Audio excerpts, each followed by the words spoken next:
अस्सलाम वालेकुम, नमस्ते। देखिए आज आप लोगों के लिए बिल्कुल हलवाई स्टाइल की मूंग दाल की खस्ता कचौरी की रेसिपी लेकर आए हैं।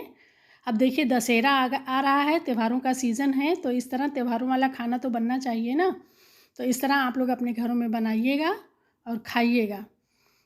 हमने 250 ग्राम यानी 1 कप दाल धुलकर साफ़ पानी में भिगा दिया है उसको 2 घंटे के लिए। अब एक बॉल में हम 2 कप मैदा ले रहे हैं। इसका वज़न 300 ग्राम होगा और इसमें हम छोटे चम्मच से आधा चम्मच नमक डाल दे रहे हैं और छोटे ही चम्मच से आधा चम्मच अजवाइन हाथ पर क्रश करके डालेंगे। इससे डाइजेशन भी सही रहेगा और टेस्ट भी इससे बढ़ेगा। और 1/4 कप यानी बड़े चम्मच से 5 चम्मच ये होगा तेल, इतना हम डाल रहे हैं। आप चाहें तो देसी घी का इस्तेमाल कर सकते हैं, देसी घी और अच्छा रिज़ल्ट देगा आपको। इसको हम दोनों हाथों से खूब अच्छा सा रब कर लेंगे। मोयन चारों तरफ खूब अच्छा सा मिला लेंगे।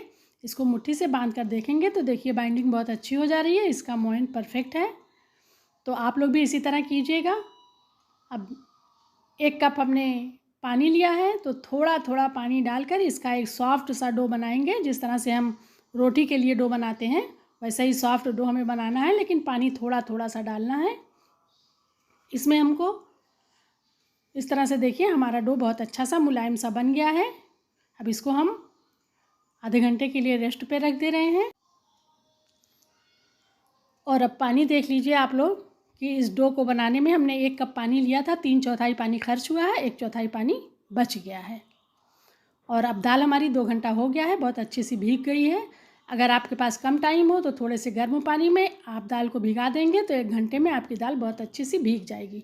इसका हमें एकदम बिल्कुल दरदरा सा पेस्ट बनाना है और पानी बिल्कुल नहीं डालेंगे हम इसको। बिना पानी के इसको सूखा सा ऐसे ही पीस लेंगे, बिल्कुल दरदरा सा। इसे हमें पाउडर नहीं बनाना है। देखिए ऐसे ही दरदरा सा आप भी पीसिएगा। मूंग दाल की कचौड़ी में ये दरदरा ही रहता है पेस्ट। अब देखिए हमने पैन को गर्म होने के लिए रख दिया है, उसमें हमने 2 बड़े चम्मच तेल डाल दिया है।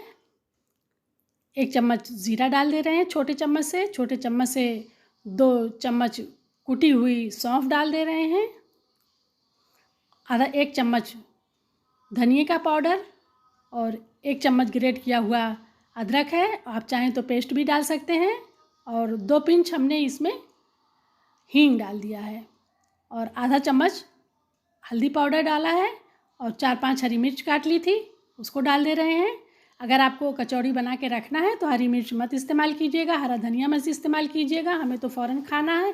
वैसे भी 2-3 दिन तक नहीं ख़राब होगी और ऐसे आप रखेंगे तो ये 15-20 दिन तक आपकी कचौड़ी नहीं ख़राब होगी।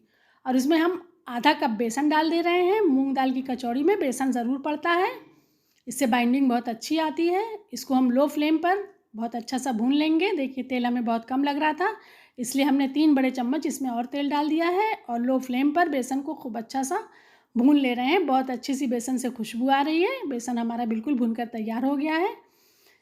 देखिए बहुत अच्छा सा कलर भी इसका आ गया है।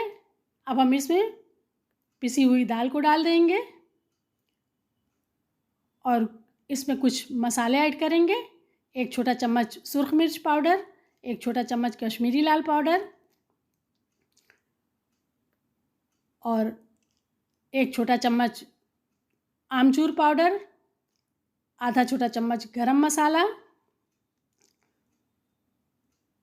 और 1 चम्मच हमने इसमें नमक डाल दिया है। अब इनको मिलाकर खूब अच्छा सा हम भूनेंगे। नमक मिर्च आप अपने टेस्ट के हिसाब से डालिएगा। देखिए 1/4 छोटा चम्मच हम इसमें बेकिंग पाउडर डाल रहे हैं। हलवाई लोग ज़रूर इसमें डालते हैं, इससे कचौड़ी बहुत अच्छी बनती है, फीलिंग बहुत अच्छी तैयार होती है। देखिए कि हमारी स्टफिंग बहुत अच्छी सी तैयार हो गई है।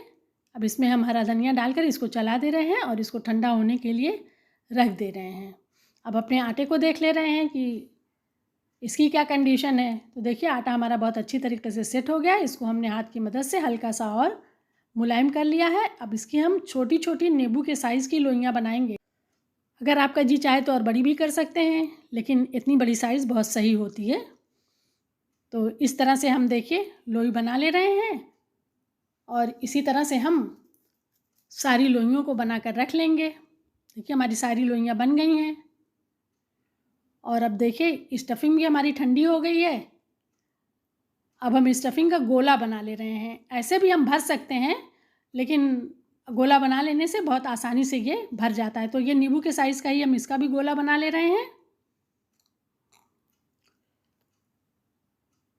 इस तरह से हम कुछ गोले बना लेंगे तो फिर हम कचौरी भरना शुरू करेंगे। देखिए एक लोई लेंगे और इसको इस तरह हाथ पर चपटा करके, या जैसे आप गोल गोल सी कटोरी की तरह उसको बना लेते हैं, उस तरह से बनाइएगा। बीच का हिस्सा मोटा रहेगा, किनारे किनारे का हिस्सा पतला रहेगा। इस तरह से देखिए एक स्टफिंग इसमें डाली और इस तरह करके देखिए ऊपर से जो आटा बच रहा है उसको हम निकाल के दूसरी लोई में सेट कर देंगे। और इस तरह से करके देखिए इस तरह बीच में अच्छा सा दबाइएगा, किनारे किनारे हल्का दबाइएगा। तो इस तरह से आपकी कचौरियाँ बहुत अच्छी सी फूल फूल कर तैयार होंगी। इस तरह से देखिए दूसरी लोई को भी इस तरह से चपटा कर लेंगे और बीच का हिस्सा थोड़ा मोटा रखेंगे, किनारे किनारे थोड़ा सा पतला करेंगे, क्योंकि किनारे तो सब चारों तरफ से जब डो आके मिलता है तो ऊपर का हिस्सा तो मोटा हो जाता है ना, इसलिए उसको पतला ही रखते हैं। देखिए उस तरह से हमने इसमें से भी आटा जो ऊपर आया उसको निकाल लिया और इस तरह हाथ से चपटा करके बीच में थोड़ा ज़्यादा दबाएंगे और किनारे किनारे हल्का सा दबाएंगे। इस तरह से करते हुए हमने इतनी कचौरियों को तैयार कर लिया है। तो अब इनको हम फ्राई करेंगे। तेल को हमने पहले से गर्म होने के लिए रख दिया था। तेल हमारा बिल्कुल लो फ्लेम पर गर्म होगा। देखिए हमने ये डो डाला ना इसमें थोड़ा सा, तो इसमें बहुत हल्का हल्का सा बबल्स आ रहा था। देखिए इसमें हमने कचौरियाँ डाली हैं तो हल्के हल्के से बबल्स आ रहे हैं।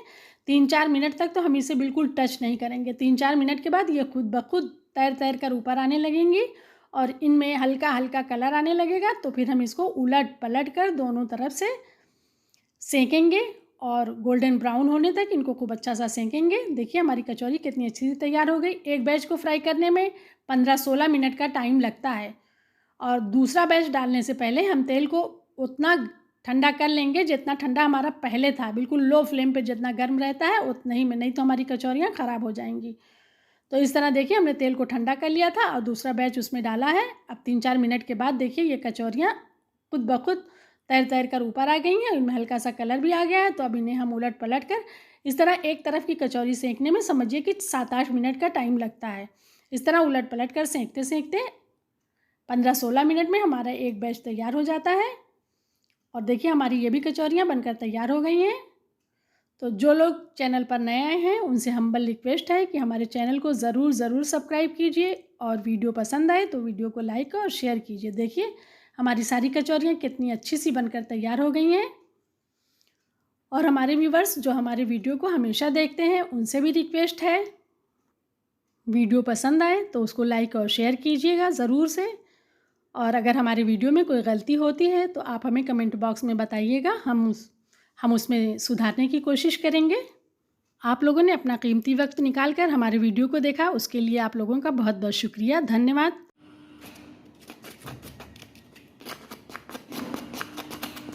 ये आवाज़ तो आएगी।